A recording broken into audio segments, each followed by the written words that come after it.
સુરેન્દ્રનગર જિલ્લામાં પેટ્રોલ ડીઝલની અછત વચ્ચે ખેડૂતો સાથે લૂંટ શરૂ થયાના આક્ષેપોથી હોબાળો મચ્યો છે।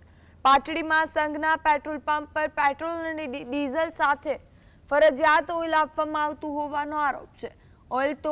ઓઇલ લો તો જ પેટ્રોલ મળશે જેવી શરતો મૂકતા ખેડૂતોમાં રોષ ફાટી નીકળ્યો। ડીઝલ લેવા આવેલ ખેડૂતોને બળજબરીપૂર્વક ઓઇલ અપાતા પેટ્રોલ પંપ પર ઘર્ષણ સર્જાયું। ખેડૂતોનું કહેવું છે કે અછતનો લાભ લઈને પેટ્રોલ પંપ સંચાલકો તેમને લૂંટી રહ્યા છે। આ મામલે સુરેન્દ્રનગર પુરવઠા વિભાગ અને તંત્ર દ્વારા પેટ્રોલ પંપ સામે કાર્યવાહી કરવાની માંગ ઉઠી છે।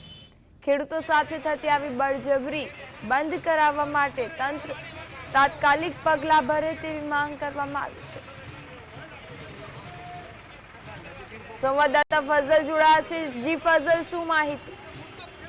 ખાસ કરીને સમગ્ર ગુજરાત રાજ્યમાં પેટ્રોલ અને ડીઝલની સતત અછત છે તે જોવા મળી રહી છે। તે વચ્ચે હવે ખેડૂતો સાથે લૂંટ કરવામાં આવતી હોવાની ઘટનાઓ છે તે સુરેન્દ્રનગરમાં બની છે। પાટડીમાં જે સંઘનો પેટ્રોલ પંપ આવેલો છે ત્યાં જે ખેડૂતોને ડીઝલ આપવાના બહાને હારે સાથે ઓઇલનું ડબલું આપવામાં આવતા હોવાની ફરિયાદ ઉઠવા પામી છે। ઓઇલ લો તો જ ડીઝલ મળશે તેવી શરતો મૂકવામાં આવતા પેટ્રોલ પંપ ઉપર હોબાળો મચી જવા પામ્યો છે। જોકે આ મુદ્દે ખેડૂતો એકત્રિત થઈ અને હોબાળો મચાવી અને સ્થાનિક તંત્રને પણ રજૂઆત કરવામાં આવી છે।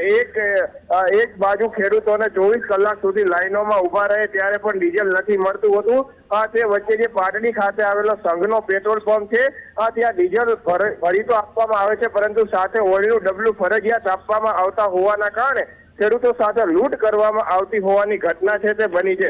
ત્યારે આ મુદ્દે સુરેન્દ્રનગર જિલ્લા કલેક્ટર, પુરવઠા વિભાગ અને તંત્ર આ જે પેટ્રોલ પંપ સંચાલકો છે તેમના વિરુદ્ધમાં કાયદેસરની કાર્યવાહી કરે તેવી પણ માંગ ઉઠવા પામી છે। બળજબરીપૂર્વક ઓઇલનું ડબલું આપવામાં આવતા હોબાળો મચી જતા ત્યાં સ્થાનિક પોલીસ પણ દોડી ગઈ હતી અને મામલો શાંત પાડવાનો પ્રયત્ન હાથ ધરવામાં આવ્યો હતો।